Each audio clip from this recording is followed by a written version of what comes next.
called the Boeing 737 MAX 8. They didn't understand the danger that they were walking into.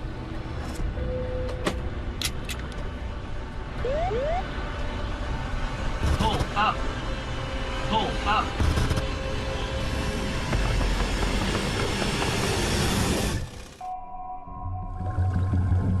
The plane had flown into the sea, at full speed. The passengers would, of course, been hysterical. Computers, laptops, phones would have been flying around. You can tell how violent that impact was. People shouldn't innocently buy an airplane ticket and then be in a flying coffin. Boeing had installed a flight control system on the 737 MAX that had the power to take control of the plane from the pilots without them even knowing about it. They're turning the pages to find out what the hell it is. Was given the power to try to kill them, essentially, until it finally succeeded. Will passengers be willing to fly again on its troubled MAX plane? 346 people died. Can you answer a few questions here about that?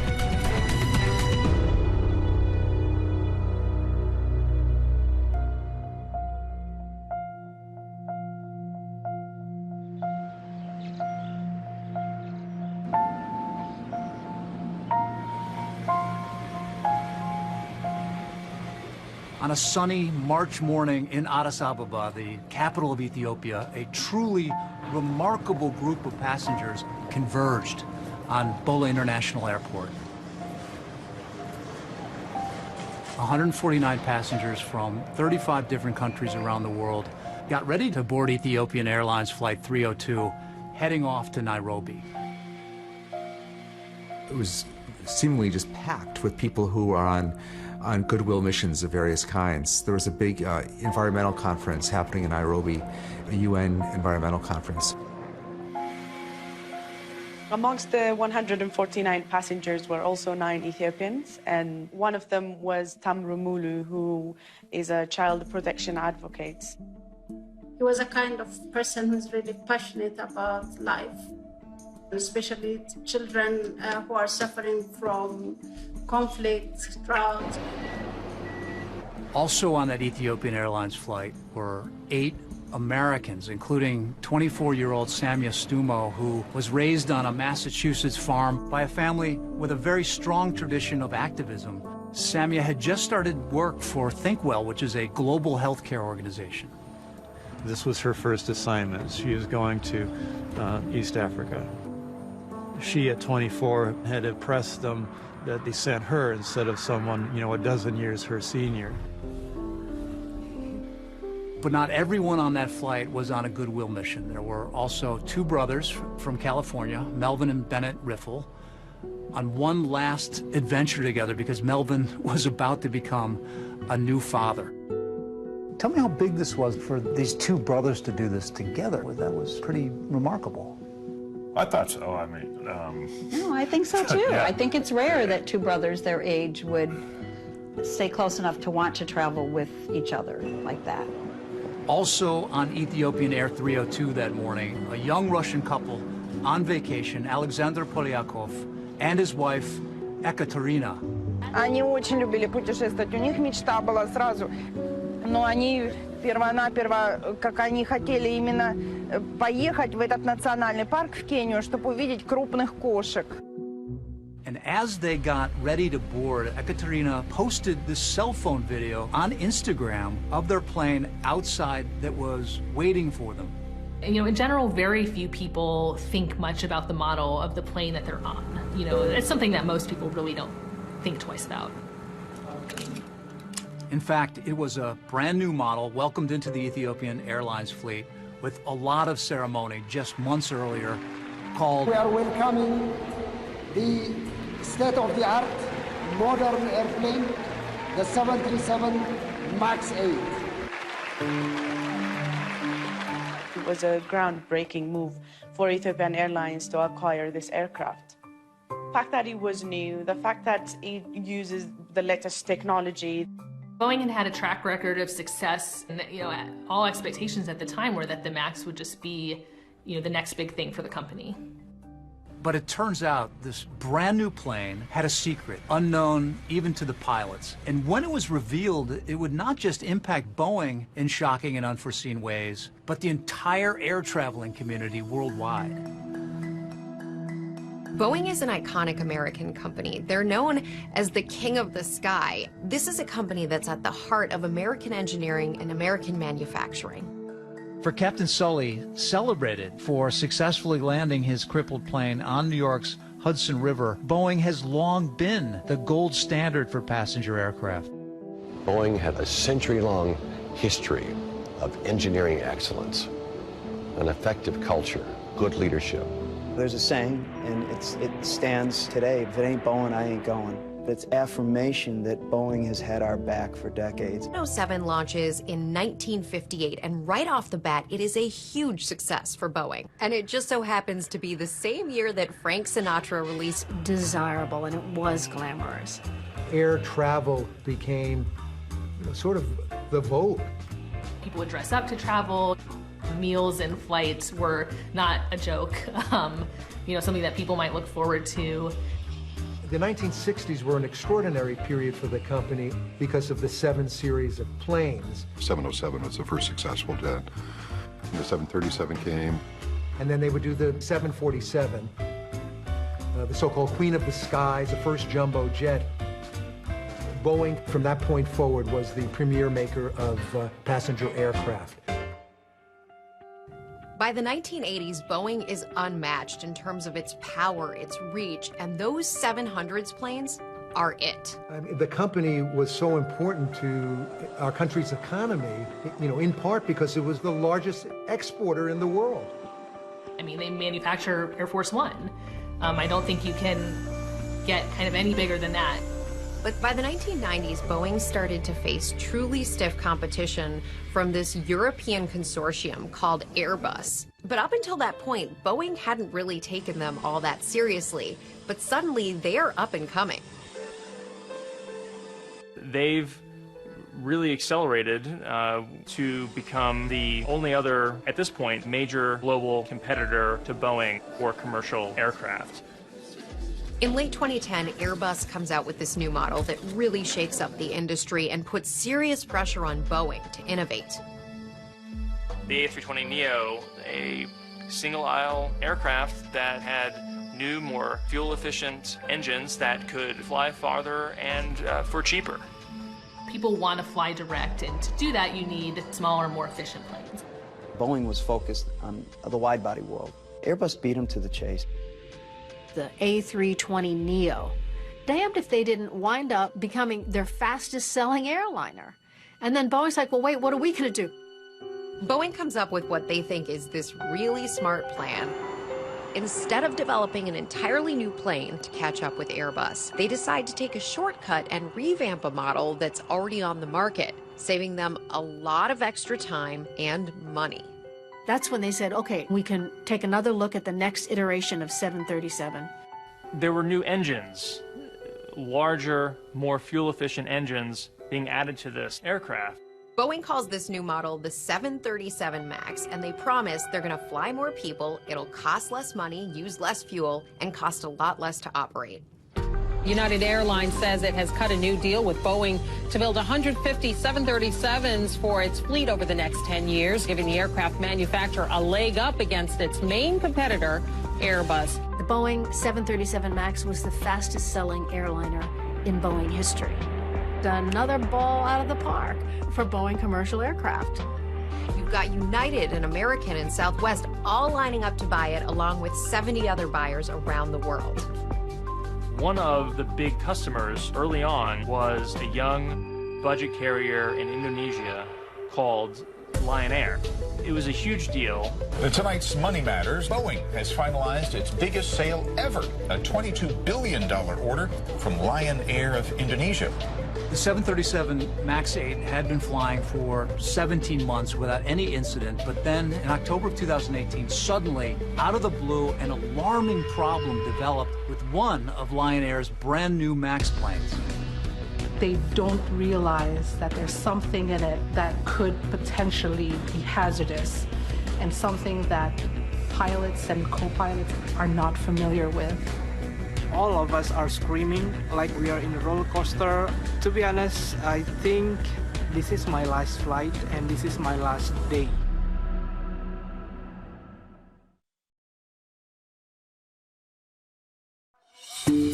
Is the capital, the largest city. The aviation industry was booming, especially with the increase of the middle class in Indonesia. One of the airlines that benefited from that boom in air travel is Lion Air, an aggressive, rapidly growing budget Indonesian air carrier. In 2011, Lion Air made a huge splash buying more than 200 of Boeing 737 MAX 8 planes. Even the signing was overseen by then U.S. President Barack Obama. So I want to congratulate Lion Air for their incredible success. One of the Lion Air pilots chosen to fly the new 737 MAX was 31-year-old Bhavya Saneja. He's an Indian national whose dreams of being a pilot started when he was just a child. So can you tell me about your son? Yes, Bob, my son was a gifted child, a blessed child. I was into aviation, and for an aviator, when the child is flying and he becomes a commander, it is a big thing, you know, it is the sort of pinnacle of your dreams. Even though her son had over 6,000 hours of flight experience, Sangeeta says she was really concerned after learning that he wouldn't be going through pilot simulator training for the MAX. I said, you haven't had a simulator training, how can you go for a MAX? And it is a more powerful engine. So without a simulator, how will you manage? One of the core selling points for Boeing of the 737 MAX was you don't need pilot training in the simulator. They were selling this to airlines as essentially just another 737, that the airline pilots could fly without learning all that much new. It's a huge deal to not have to have simulator training for pilots for any airline. It costs money and time. It takes the pilot off of the line and flying passengers around. Lion Air had asked Boeing about simulator training for their pilots, and Boeing dissuaded them from this.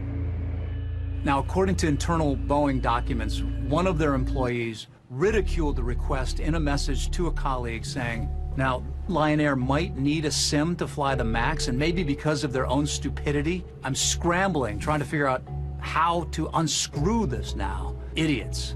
Well, they were mocking them because if Lion Air required simulator training, then other airlines would say, well, wait a minute. If they're requiring it, maybe we need it. Then the whole house of cards would start to fall apart.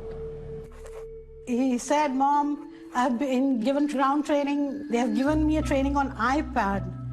I said, what, an iPad? So you would sit down with an iPad course, and I think there were 3 or 4 parts, and it went through a robotic voice describing what the MAX is about. The 737 MAX has a 69-inch fan.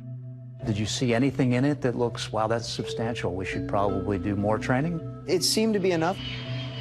He trusted Boeing blindly, and that trust, you know, gave him immense confidence. He was empowered.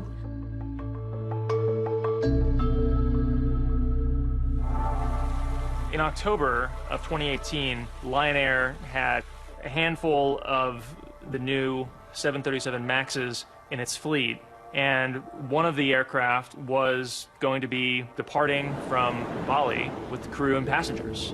Me and my colleague in office, we went to Bali about October 2018.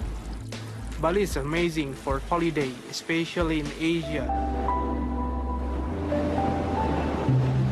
Lion Air flight JT043 was scheduled to take off from Bali to Jakarta.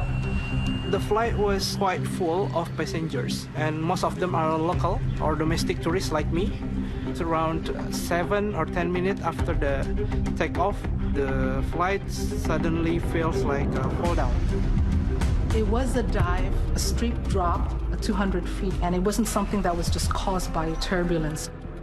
all of us are screaming like we are in a roller coaster. How many times did it go up and down? Up and down 4 times. 4 times? Yes, the flight attendant who was sitting in the back, they could feel it up and down in extreme way. When an aircraft is pitching aggressively downward, like this aircraft was, and it may feel as if your stomach is coming up into your throat, basically, but then comes the positive G's. It'll squash you down into your seat. To be honest, I think it's almost like this is my last flight and this is my last day. It just so happened there was a third pilot traveling on the plane, and he steps in and helps them get control of the situation.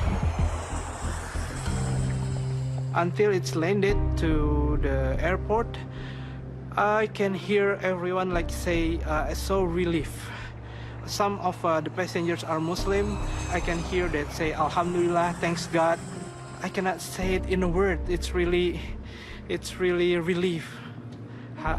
Yeah, I still feel a little bit shaky until now about that. The pilots were able to control it. They knew they had a problem, but they didn't understand exactly what the nature of the problem was. After the flight successfully landed in Jakarta, the pilots logged that they'd had some issues, but they'd left a lot of gaps in understanding what had happened on that flight. That left the next crew in the dark about potential problems with the aircraft. The very next day, Captain Suneja is assigned to an early morning flight out of Jakarta on that same 737 MAX, but he was given an incomplete report about what happened to that plane the previous night. These are 2 different flights, but the same exact plane. So it's something that spells disaster.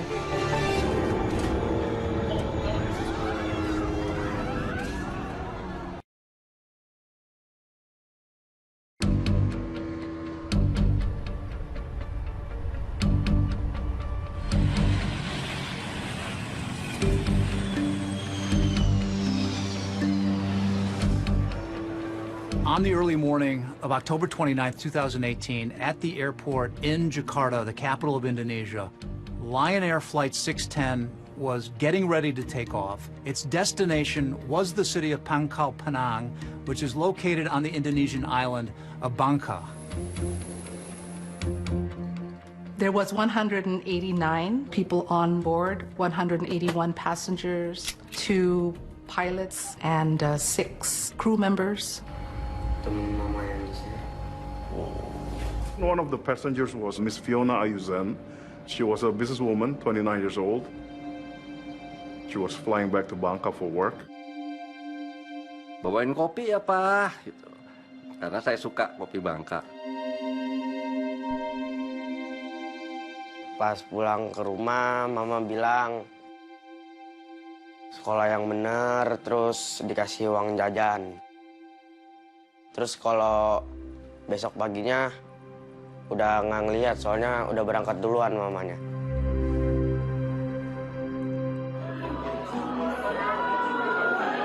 There was also another passenger by the name of Fendi Cristanto. He was flying to Bangka on a business trip and also on a personal trip. His father just passed away. Karena dia mau mengikuti sembayang bersama dengan keluarganya untuk sembayang orang tuanya. Pulang mau ngikutin sembayang yang ke-21 hari. One of the passengers shot some video as they were boarding the flight. No one on board, including the pilots, had any idea that this very same plane suffered a near catastrophe in the air just the previous day. And on that video, you can see the brand new 737 MAX out the window. Lion Air Flight 610 on that same 737 MAX is taking off from Jakarta.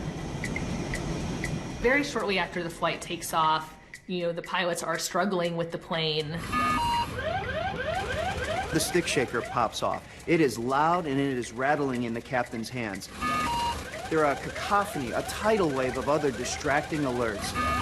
Airspeed disagree, altitude disagreed. Pull up! Pull up!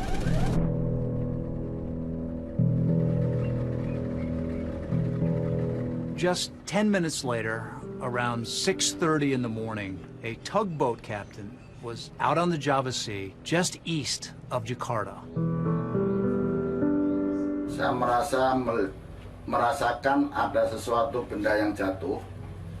Nah, di situ dalam hitungan detik terdengar dentuman cukup keras. Apa itu?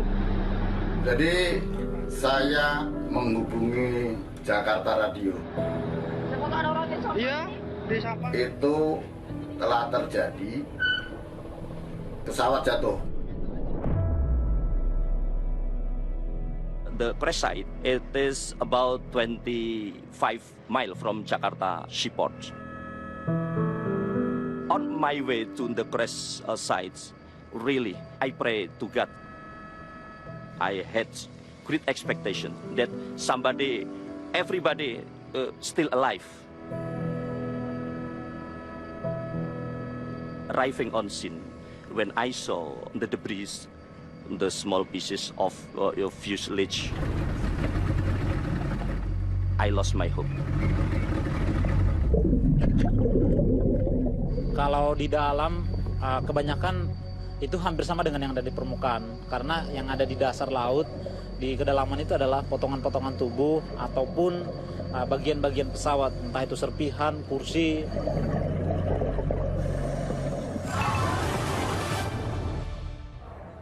Presiden Direktur Lion Air Edward. When news of the crash broke, I immediately flew in from Beijing, where I was based at the time. So the sun has just gone down, and you can see all the police officers along this dock. After arriving in Jakarta, our team headed out straight to the docks where the wreckage from the plane was being brought in. Whether it crashed or what happened, we still don't even know. But these crews have been pulling up and carrying out debris piece by piece. By the next day, the family members of the passengers were gathering and anxiously really waiting for word on whether their loved ones had survived the crash. Among the family members that I got the chance to talk to was the wife of that passenger who took that video of himself boarding onto the Lion airplane just minutes before it crashed. Your husband actually was taking video of the others getting on the plane when he got on? Yeah. Yes. Can you show that to us? Well, these are a lot of the other passengers that were on the plane? Yeah. Is there still some hope that there are survivors? Yeah, we do believe that and came apart with such force that there was no way anyone could have survived. Berdoa buat cepet ketemu gitu. Berdoa biar tetap selamat, tapi nggak selamat gitu. Karena benar-benar saya merasa kehilangan. Hubungan antara Fiona dengan ibunya ini sangat dekat. Nah, begitu mendengar kecelakaan itu benar-benar down sekali. Benar-benar shock, down. Jadi satu hari setelah pesawat jatuh, mendengar kabar ibu yang meninggal.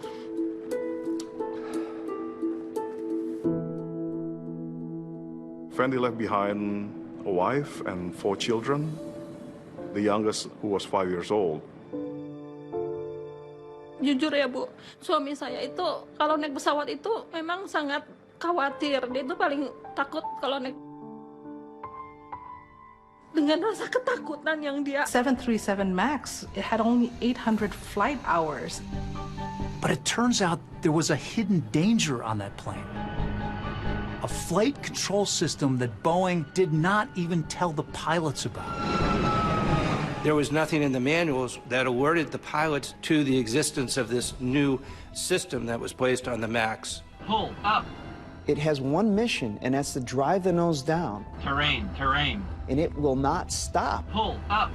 He was given the power to try to kill them, essentially, until it finally succeeded. Pull up.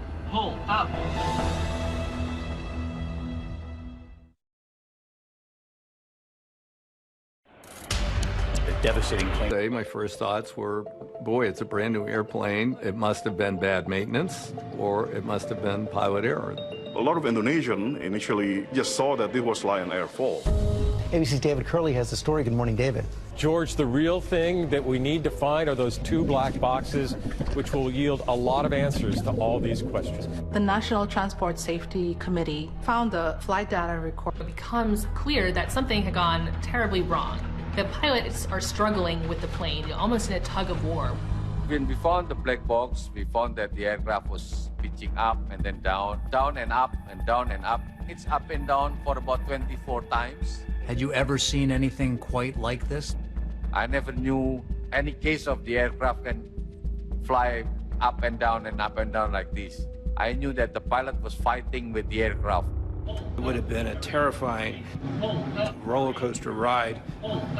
During that time period, the passengers would have, of course, been hysterical. Things would have been flying in the cabin. Computers, laptops, phones would have been flying around. People would have been screaming. It was a clear weather, so they could see the sea.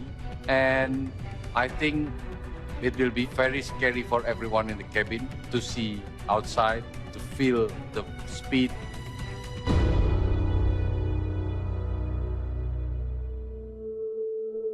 Sepuluh menit atau berapa itu? Rasa ketakutannya sangat amat.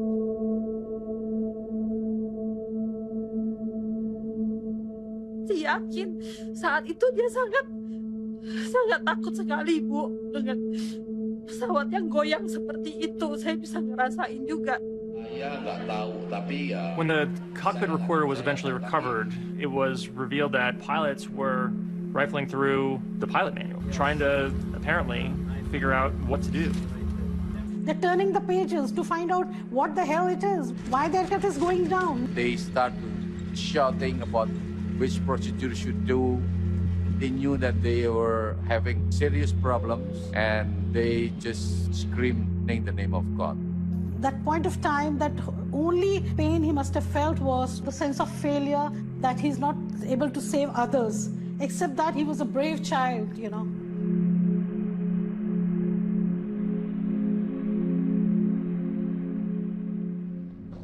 We surprised. It's very strange that the aircraft doing that way. Then we asked Boeing what kind of system that may create this way.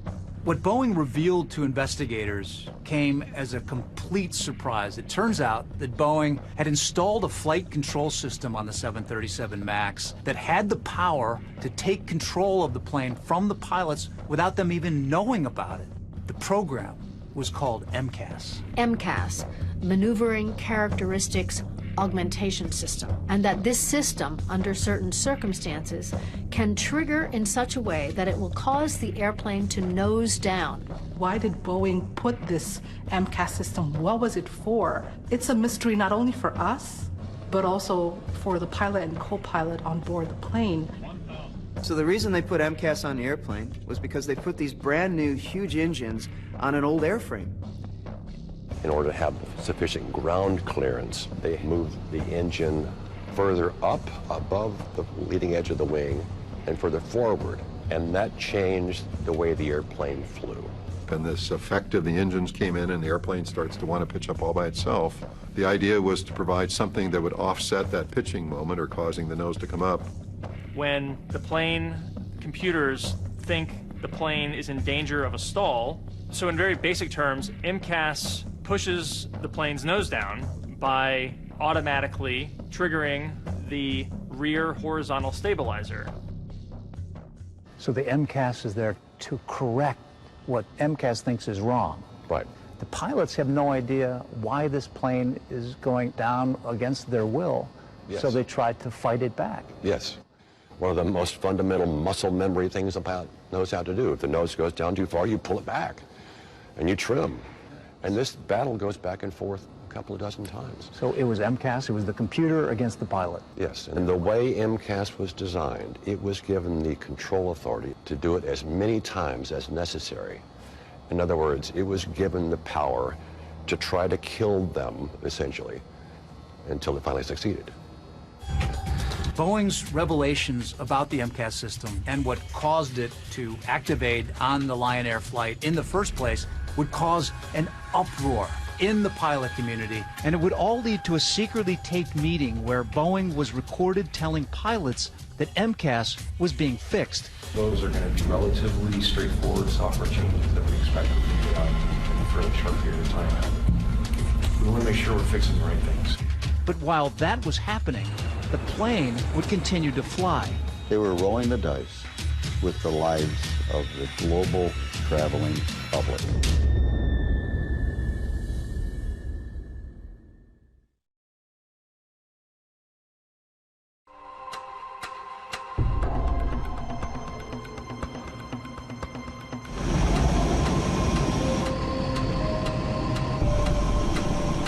Now that urgent safety warning from Boeing about their brand new 737 jets after that deadly crash in Indonesia. Now concerns about a feature that could malfunction, causing planes to abruptly dive. A week after the Lion Air crash, Boeing issued a safety bulletin to the airlines, finally revealing the existence of a flight control system on the 737 MAX that could unexpectedly force the plane's nose down. It's an admission by the company that there is a potential glitch in its newest aircraft. Just a few days later, Boeing tells operators for the first time that there's a new and previously undisclosed system on the aircraft. And that is MCAS. That was a shock. It's not in our manuals at all, except in one section, our abbreviation section. We didn't know what MCAS meant. It meant nothing to us. But there was another critical question to be answered. What caused MCAS to force the nose of the Lion airplane down in the first place? The plane was flying normally, so why did MCAS activate? Among a lot of surprises was that MCAS was triggered by a faulty angle of attack indicator, which is a relatively innocuous piece of equipment on the side of the airplane. The angle of attack sensor was feeding incorrect data about the angle of the plane's nose. It was telling the plane that it was, approaching a stall situation, that its nose was pitched up. So the plane thought that the nose was angled too high, when in fact it wasn't. And that MCAS needed to come in and push the nose back down. And there was a further revelation about MCAS that took investigators by complete surprise. Even though there are 2 angle of attack sensors on the 737 MAX, MCAS only relied on one of them. It's a lack of redundancy that appears to my mind to be unacceptable in airplane design, because the AOA indicator is susceptible to damage. It's not a robust piece of equipment. A single point of failure hooked to a safety critical system, you just don't do that. It's crazy. The bottom line here is the 737 MAX is safe, and the safety is a core value for us at Boeing. Boeing CEO Dennis Muilenburg went on Fox Business to reassure the public that a bulletin had been sent to all the airlines instructing pilots exactly what to do if there was another emergency situation involving the 737 MAX. We've already issued a couple of additional bulletins that point them back to existing flight procedures to handle that kind of condition. So Boeing is telling the pilots that one of their options is to simply turn off the power supply to the electric motor on the stabilizer. That's the piece that pivots up and down and controls the nose of the aircraft. Boeing pointed out that the pilots on that previous Lion Air flight who overcame a mid-air emergency involving MCAS had followed the appropriate procedure by turning off power to the stabilizer. That was a step the pilots on the fatal flight did not take. And that was perceived to be an indirect way of blaming the airline and blaming the pilots without also acknowledging design shortcomings of the system. It emotionally tore me apart, as if I was blamed for him being the pilot. I was blamed for killing all the people, mothering a son who could not take care of his passengers. Pilots were furious.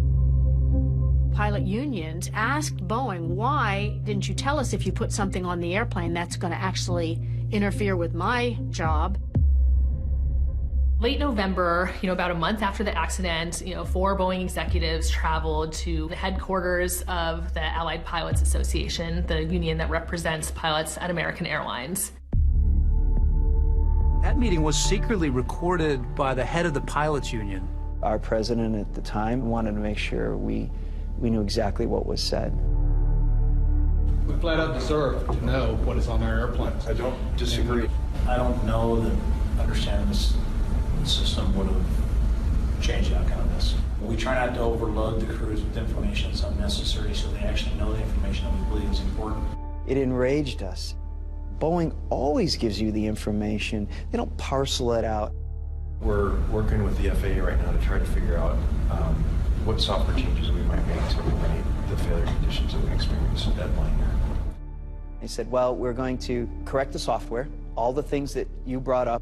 Those are going to be relatively straightforward software changes that we expect we can get out in a fairly short period of time. Weeks, not a year, but a couple, maybe 6 weeks-ish. But the question I have for you is, do you feel comfortable that the situation is under control today before any software fixes are implemented? Absolutely. They were taking a gamble with keeping that in the air. They had such a big bet on the 737 MAX. They had staked their reputation, they had staked their financial future on it. 4 months after that Lion Air crash, the 737 MAX is still flying all over the world.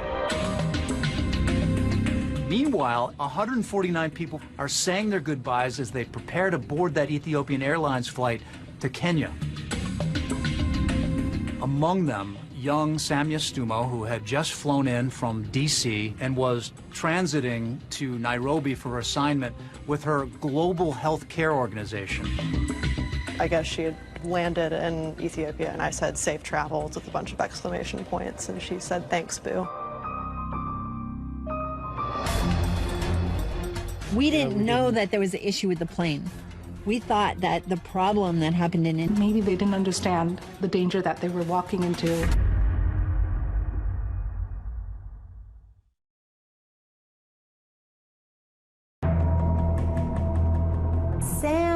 Samia, where are you? Where are you, Samia? Boeing killed my daughter. Pull up. We flat out deserve to know what is on our airplanes. The nose is pointing down, and it's over. Not a plane there. There was a hole in the ground. The pilots have no idea why this plane is going down against their will. Pilots were furious. Why didn't you tell us if you put something on the airplane that's going to actually interfere with my job? What really shocks me is their greed. How they have the audacity to do what they're doing. You're not the person anymore to solve the situation.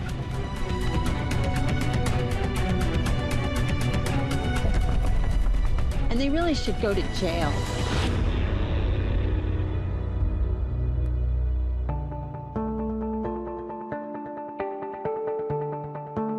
The Berkshires are in western Massachusetts, at the very far western end of the state, right up against the New York state line. The Stumos lived in a town called Sheffield, and it's an absolutely lovely spot. It's quite a large farm and has this unbelievable view of the mountain range just to the west. You can see the lower field is a cornfield. How much land is there here? 180 acres. Nadia Milleron and her husband Michael Stumo moved to this farm after a career as attorneys and advocates in Winsted, Connecticut. That's also the home of the brother of Nadia's mom, perhaps the most famous consumer rights activist in American history. The standard can be considered so inadequate that it is deemed illegal for the consumer interest. Nadia's uncle was Ralph Nader. Ralph Nader became famous through his activism in Washington and his whole war on auto safety and all the rest. I think he's had a big influence in both of our lives in terms of trying to make better things happen. Nadia and Michael had 3 sons and 1 daughter who they named Samia. She was a force of nature. She was just, oh gosh, she was you know, beautiful, intelligent, charismatic. She could just light up a room. But around here, you know, she raised pigs. She would sell the meat to the neighbors. If she decided you needed to buy her pork, you were going to buy her pork. Samia very much absorbed the family ethic, that you were supposed to use your time well, you develop your skills. She became very good at her instrument, which for her was cello.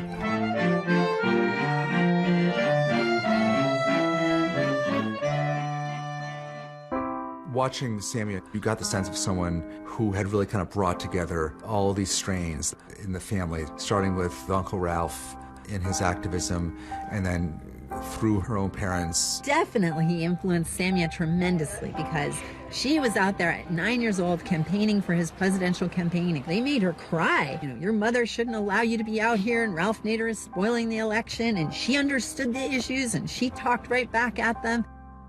She had leadership written all over her. She had compassion in an intellectually rigorous way. Everybody loved her. One pivotal moment in young Samia's life that fueled her drive to change the world was the tragic childhood death of her brother Nels. He was diagnosed with cancer at 15, 16 months of age, and he ended up not making it. He died a little over 2 years old. We actually, we only have one picture with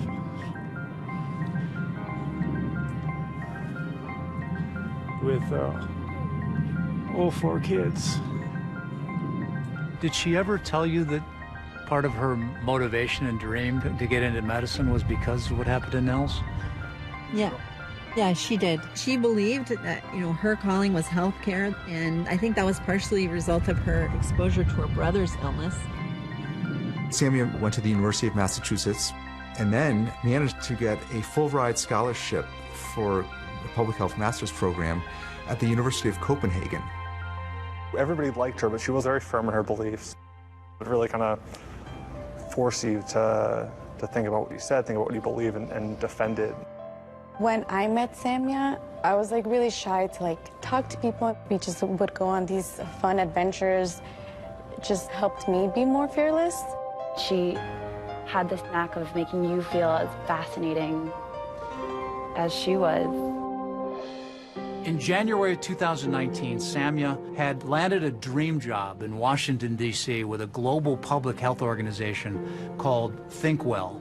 Just a few months into her new job at ThinkWell, Samia gets her first assignment to go overseas. They were going to send her over to East Africa in March of 2019, where she was going to help set up some new offices. This is the kind of thing that a relatively seasoned person is usually put into, and someone like Samia, without much experience in this, we were just so blown away by her that we felt that she had the acumen to be able to figure this out.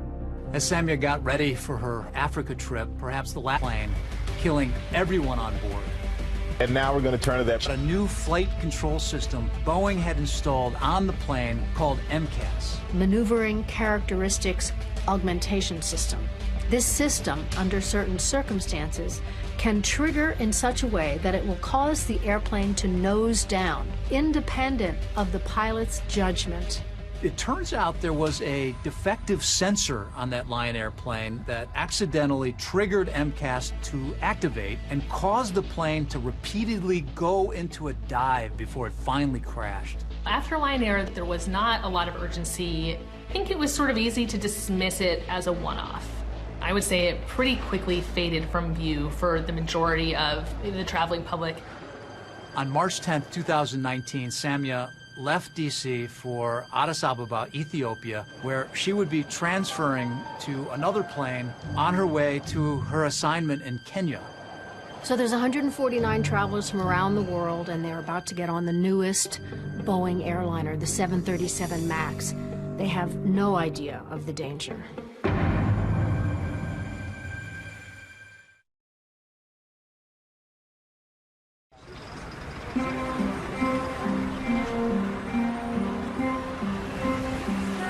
On March 10th, 2019, Samia Stumo had just arrived in the Ethiopian Ababa after a long flight from Washington, D.C. When I woke up, I just looked at the message and it said 2 more hours to Nairobi. There were 149 passengers on that flight from 35 countries, most of them heading to Nairobi for a UN conference. Also, at Gate 12 in Terminal 2, those two brothers from California, Melvin and Bennett Riffle, who were enjoying a globe-trotting jaunt together before the birth of Melvin's daughter. When we said goodbye, he gave me a kiss and gave me a kiss on the stomach for Emma, you know, and he was all excited but nervous. There were also this young Russian couple who posted a video on Instagram showing the 737 MAX, a brand new aircraft. Unlike the pilots involved in that Indonesian crash, the Ethiopian Airlines pilots knew about Boeing's MCAS flight control system, and Boeing had actually sent a directive to airlines instructing pilots what to do if a plane went into a sudden dive on its own. So Boeing is telling the pilots to turn off the power supply to the electric motor on the stabilizer. That's the, you know, the piece that pivots up and down and controls the nose of the aircraft.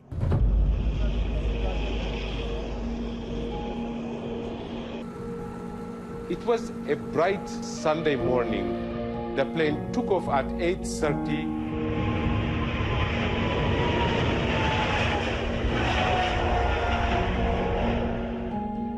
And 3 minutes after takeoff, the aircraft started behaving erratically. Their instruments start to show different readings. After 6 minutes later, the plane was spotted again, about 30 miles from Addis in a small. Immediately drive to the Ethiopian Airlines compound. There were family members, people were crying, and some of them holding their head, and it was so horrifying to see them. An hour earlier or something, I talked to him, and it just didn't feel right. I don't know, I was trying to deny that it happened, or it's true, or somehow he has been spared. We start in Ethiopia, where around 157 people are feared dead after a plane crashed early on Sunday. Within, I think it was 2.5 hours or 3 hours, we were on a plane headed to Addis Ababa. This dirt road takes you to the field where that crash site is. So finally, after almost 3.5 hours that we arrive, a plane came down at such an enormous rate of speed, basically as fast as a cruise. Ethiopian Airlines flight has crashed. With victims from 35 different countries on board, grief resonates all around the world, including in a small seaside town in Russia. Ну, просто очень обидно, когда такие дети на взлете, так сказать, и на взлете своей карьеры, на взлете всего погибают. In the Northern California town of Redding, a phone rings in the Riffle home. It was the embassy in Ethiopia. I said, I know why you're calling. Is it both boys? And they said it was. It's something you can't believe when you hear it. It's like, it's just like you're in a nightmare or something, and it's totally unbelievable. It's one thing to lose one of your children, and you lost both. Yeah, lost our family, and we had helped Brittany. I said, please don't tell me my husband's dead. And Susan said, both of them. And I just collapsed. What do I do now? I'm pregnant. What do I do? Our baby. What? What do I do now? And word of the terrible crash also travels to a family farm nestled in the Berkshires in Massachusetts. I turned on the BBC. It said that a plane had crashed. I remember I couldn't breathe. Then I woke up, Michael, and he told me, what are you talking about? That's impossible. That's what he told me. Can't be true. My sister is not going to die in a crash. It doesn't fit into your world. And we thought, oh, well, maybe she survived. needed to get to Ethiopia right away to tell her. We had to be there. And we had to protect her. We got in a car and we headed for JFK, got on the flight, and along the way, along our journey, we learned that there were no survivors. There was not a plane there. There was a hole in the ground. Data now in the hands of Ethiopian officials. As the investigation continued in the cause of the crash, there was a question on many people's minds. Would Boeing 737 MAX the same thing happen?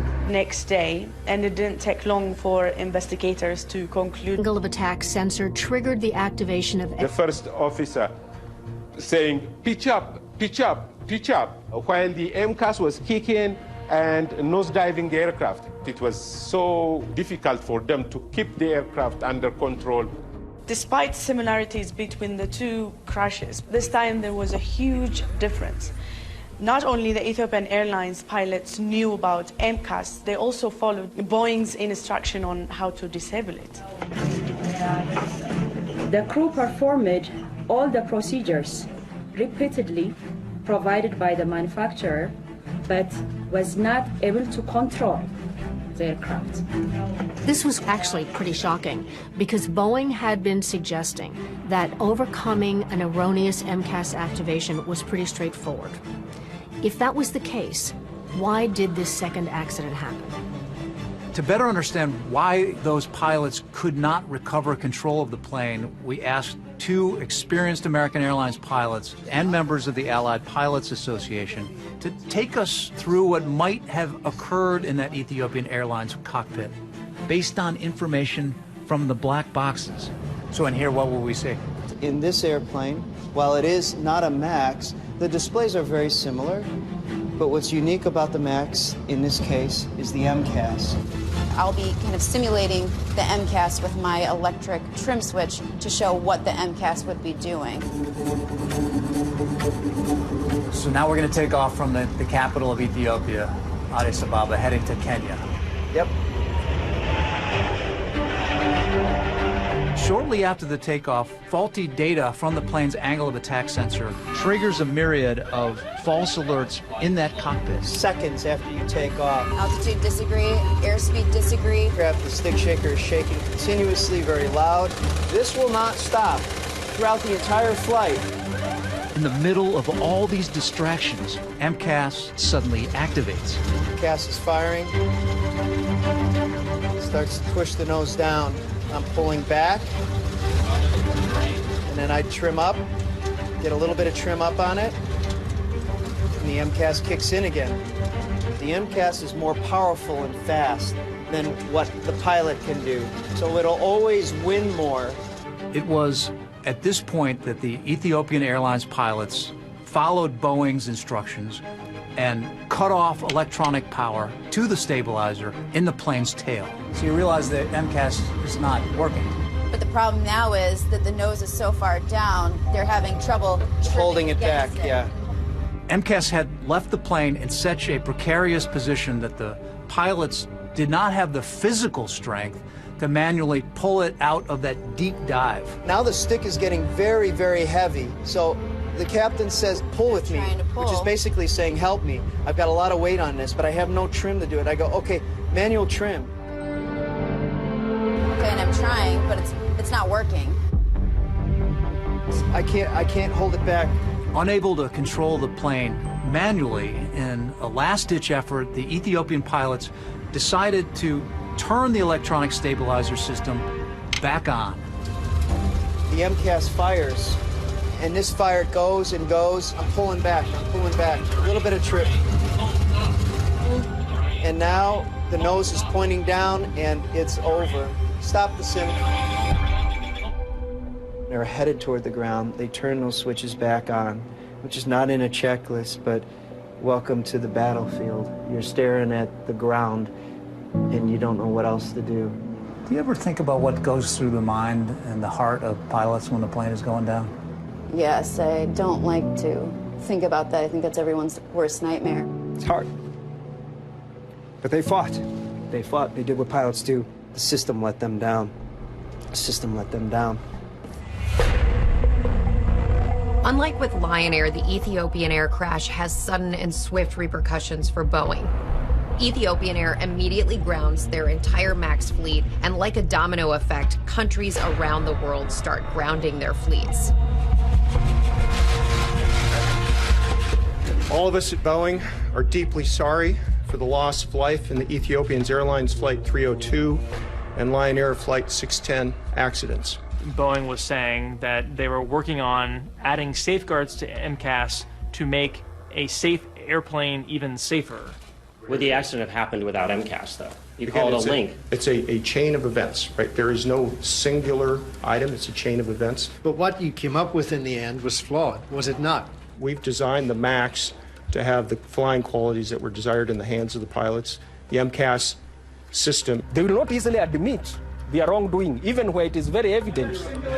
And that was the case with Boeing at that particular time. 346 people died. Can you answer a few questions here about that?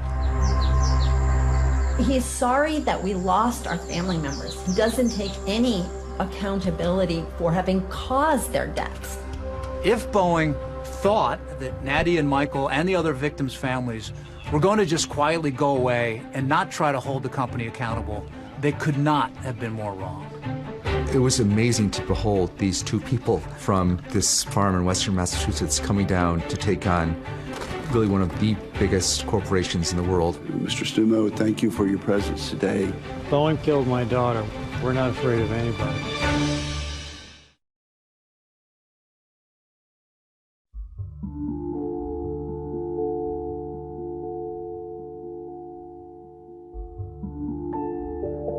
In the fall of 2019, and they actually included some artifacts.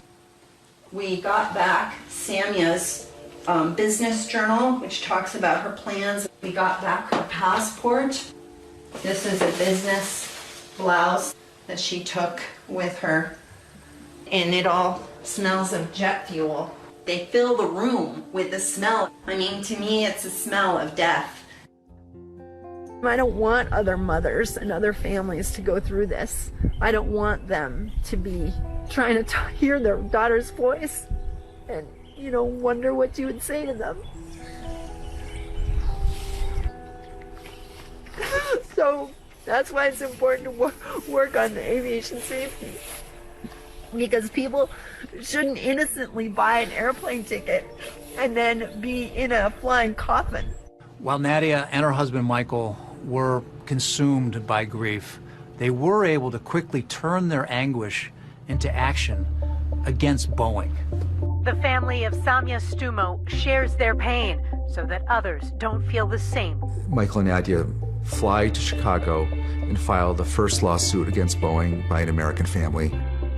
I want her death not to be in vain. I don't want anybody else to die. Nadia and Michael, along with more than 100 other families of victims around the world, alleged that MAX had a defective design and that Boeing issued inadequate warnings about the plane, something that Boeing denies. This is going to go down as one of the most callous, deliberate efforts to keep a product in the public domain for the wrong reasons.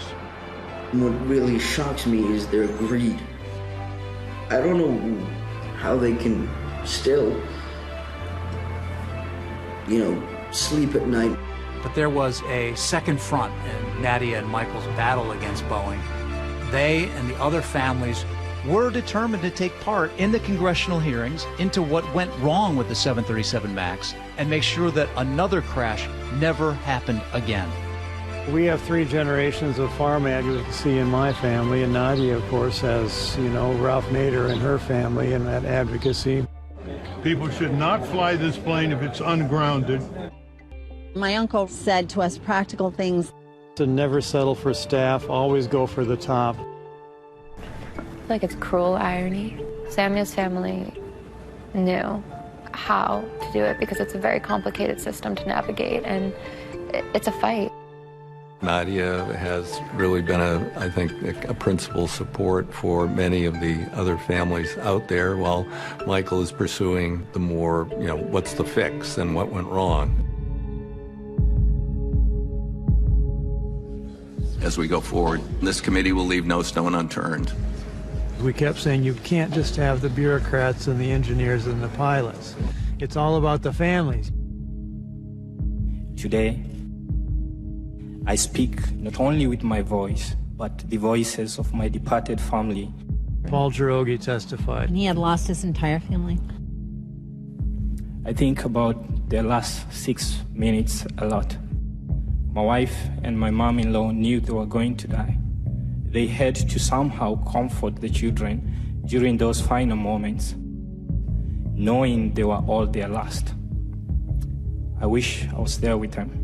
At the congressional hearings, there was some talk that foreign pilots failed to respond appropriately. For me, the accident report reaffirms my belief that pilots trained in the United States would have successfully been able to handle this situation. Chair now recognizes Captain Chelsea B. Sullenberger III. That claim was called out after the dramatic appearance of perhaps the most famous pilot in America, Chesley Sullenberger. I'm one of a relatively small group of people who have experienced such a crisis and lived to share what we learned about it. Sully was the miracle on the Hudson pilot. He successfully landed his plane on New York's Hudson River after a bird strike crippled his engines. Captain Sullenberger became a national hero, immortalized by Tom Hanks in the movie Sully. Like many pilots, I was disappointed that many were blaming the dead crews of the accident flights. I've got to tell you from personal, first-hand experience how real and how intense the startle factor is. I recently experienced all these warnings in a 737 MAX flight simulator during recreations of the accident flights. Even knowing what was going to happen, I could see how crews could have run out of time before they could have solved the problems. Boeing, built into their design of MCAS sort of an assumption that pilots would be able to react to something going wrong within 4 seconds. Well, think about that. Let's start the clock. Now, 2, 3. That's it.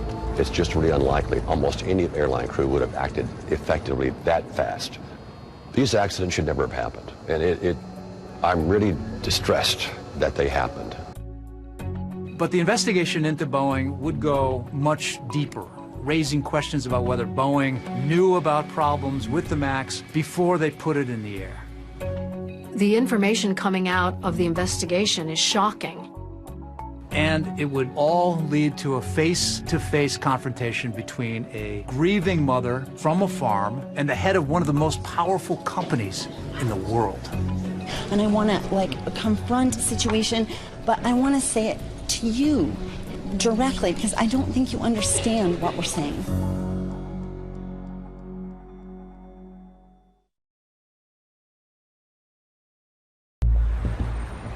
The things that are coming out of the investigation are shocking about what Boeing knew and what it was saying internally. House investigation concluded that the safety of the flying public was put into jeopardy by Boeing's pressure to compete with Airbus. The committee uncovered emails and communications showing that there had been lower-level employees who raised questions several times about MCAS.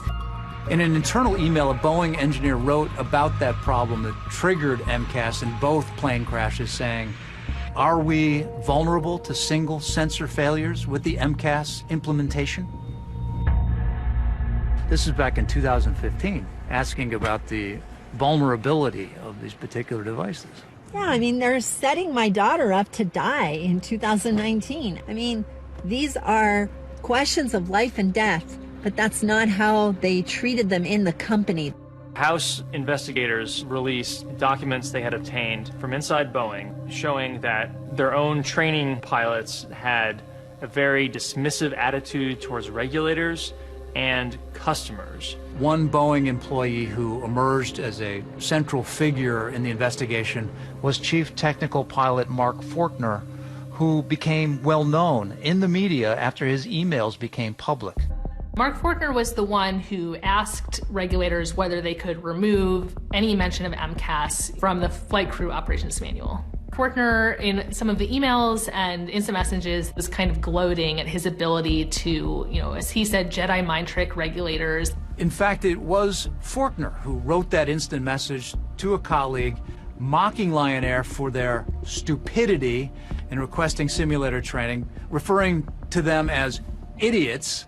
His emails were shocking, but they're just the tip of the iceberg of the failure of the safety culture at Boeing. Some Boeing employees openly questioned the safety culture of the company during development of the 737 MAX.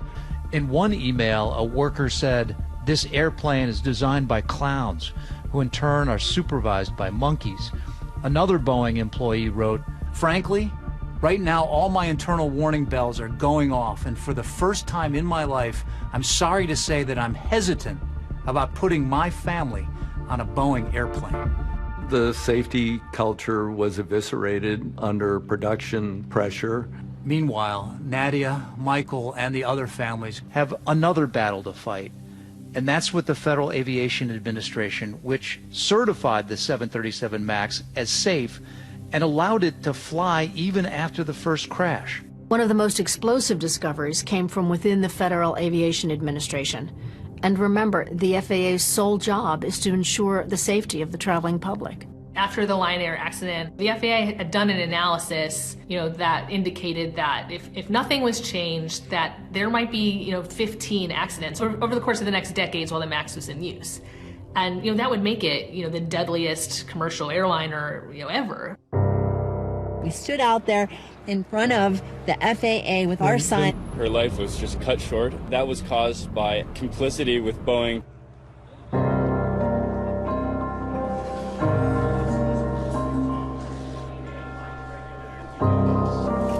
For the first time, and on tonight's one-year anniversary of the first 737 MAX crash, Boeing CEO Dennis Muilenburg faced Congress. For Nadia, Michael, and the other families, the person they really wanted answers from was the man in charge of Boeing. When Dennis Muilenburg comes to Washington to testify, it's a really big moment. I've met with the families. They keep faces of their loved ones in people's minds. They're not going to be forgotten. I, too, would like to acknowledge the families that are here with us today. And again, wanted to tell you I'm sorry. We are deeply, deeply sorry. And we'll never forget. He was just saying words for the camera. They never tried to reach the families personally. Who bears the principal responsibility at Boeing for the cascading events that resulted in the crash of Lion Air Flight 610 and Ethiopian Airlines Flight 302? Mr. Chairman, my company and I are responsible. We're responsible for our airplanes. And we know there are things we need to improve. I'd grown up on a farm in Iowa. My parents taught me the value of hard work and integrity. To do the aw shucks Iowa farm boy thing, I'm an Iowa farm boy. It doesn't cut it with me, and it was grating. As I probably won't get to ask it another time. Where you talked about Iowa just like one too many times, and the whole group said, go back to the farm. Go back to Iowa. Do that. You're not the person anymore to solve the situation. But I want to say it to you directly, because I don't think you understand what we're saying. I respect that. I really do. In the end, it's about safety. And Even if you're not capable of doing that. I respect your inputs there. I just tell you, we are very focused on safety, and you have... I wanted to pierce through to the human being. Imagine being in our shoes.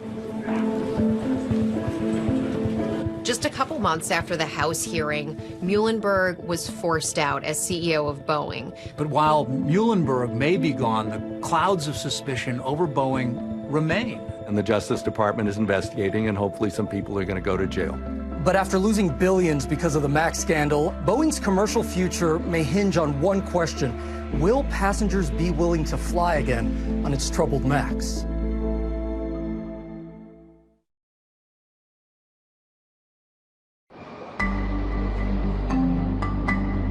The Justice Department has launched a criminal investigation into the plane's development.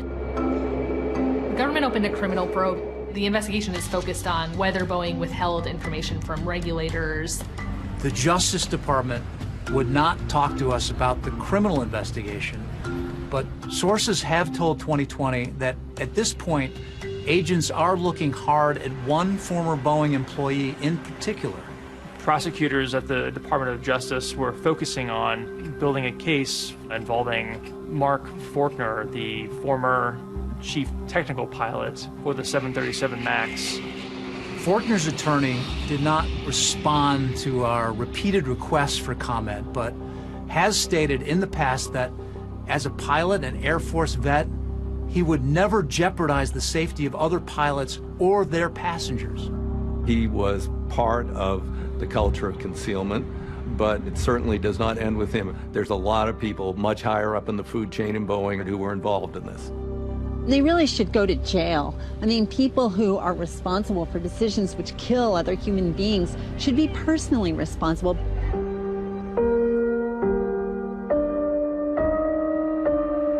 But the ongoing criminal investigation is one of just many problems facing Boeing right now. Their reputation is in tatters. At this point, Boeing is looking feverishly for any success. Getting the MAX flying is still at the top of their list. Boeing has made a number of changes to its MAX plane. MCAS will now rely on both sensors. It'll only activate once. Pilots will also be required to complete flight simulator training. And in a statement to 2020, Boeing said it had made a series of meaningful changes to strengthen our company's safety practices and culture. Cleared for travel. That was the message from the Federal Aviation Administration to Boeing for its 737 MAX. One of the longest aircraft groundings in history is over. I am 100% comfortable with my family flying on it. After a 20-month grounding, just last week, the FAA approved the Boeing 737 MAX to return to the skies.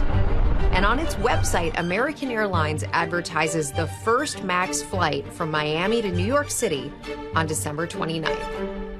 I do think the 737 is a safe airplane. I have no issue about that. But this MCAS thing was bad. I think that trust is going to be really hard to get back at this point. Neither of us would ever get on the 737 MAX, and we will warn every single person we know to make sure that they don't fly on a 737 MAX. Mr. Stumo, thank you for your presence today. Meanwhile, this summer, Michael testified about reforming the FAA certification process, which, under federal rules, allows aircraft manufacturers to largely oversee the testing and development of planes themselves. The FAA's core vision appears to be to reduce its direct involvement in certification. It was like the fox guarding the chicken coop. When you have Boeing certifying Boeing, hello, what do you expect out of that? System is not broken. However, all processes need to be improved really each and every day. The FAA did not respond to 2020's request for an interview to discuss the issues surrounding the 737 MAX. After the hearing, Nadia and Michael briefed victims' families from around the world on a Zoom meeting. Thank you, really, Michael, for what you just said. We have a role to play. You or anybody has a role to play as a victim. She's been a great advocate for the families, her and her husband, Michael. No, I can't thank them enough. I know the sun is in your eyes. On the other side of the country, in Redding, California, Melvin Riffle's daughter was born just 2 months after he was killed in the Ethiopian air crash. Melvin had picked out a name for his then unborn daughter, Emma. So over here.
is Melvin's little hope chest. Oh, wow. Things that I would like Emma to remember Melvin by. This is actually his passport. This is the only thing that I got off the plane. Look, Emma, who is that? That Daddy? Yeah, it is on. This is Samia's room. I can't believe that this is remained untouched for more than a year. I look for Samia all the time. I call Samia. Sometimes I'm in the house by myself. I just shout, Samia, Samia, where are you? Where are you, Samia?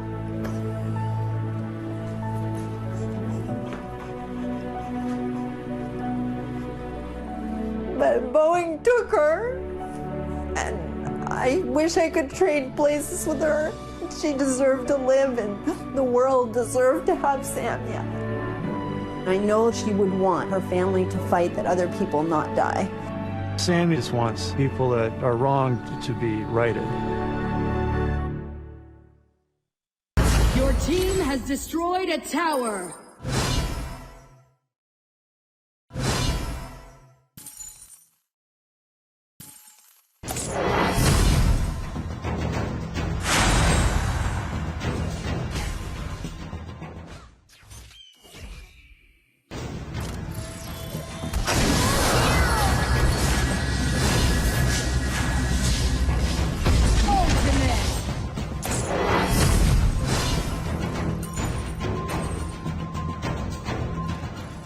Your team has destroyed a